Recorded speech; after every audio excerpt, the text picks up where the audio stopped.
de 400 000 décès en Afrique. La Croix-Rouge américaine s'est adressée à l'Église en 2003 pour demander si, en association avec l'Organisation mondiale de la santé des Nations unies, l'OMS, et plusieurs autres organismes, nous soutiendrions financièrement un mouvement de vaccination contre la rougeole. C'est ainsi que depuis lors, jusqu'à présent, nous avons apporté notre aide financière, mais chose plus importante encore, nous avons fait participer des milliers de membres de l'Église à ces campagnes.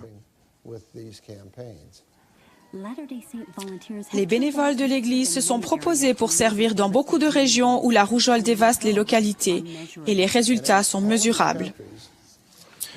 Dans tous ces pays, on a pu toucher plus de 90% de la population cible.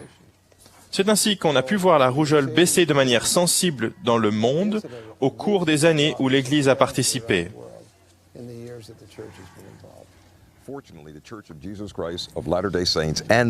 Heureusement, l'Église de Jésus-Christ des Saints des Derniers Jours, la Croix-Rouge américaine et d'autres organisations non gouvernementales se sont réunies pour aider l'organisation locale de la Croix-Rouge et le Croissant Rouge, pour aider leur propre population. Par conséquent, nous avons créé le plus grand de tous les partenariats. Les gens de l'endroit dirigent les opérations. D'autre part, il y a des gens à l'extérieur qui tiennent vraiment à éliminer le problème de rougeole qui existe.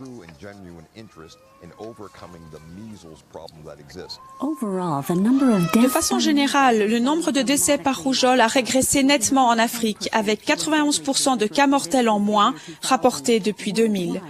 Dans le monde entier, l'Église a aidé à assurer la vaccination de près de 200 millions d'enfants. On estime qu'en Afrique, 360 000 vies ont été sauvées. Depuis que la première branche de l'Église a été organisée en Afrique, en 1853, l'Église de Jésus-Christ des 5 derniers jours s'est répandue sur le continent. Maintenant, avec plus de 260 000 membres, 46 pieux et 3 temples,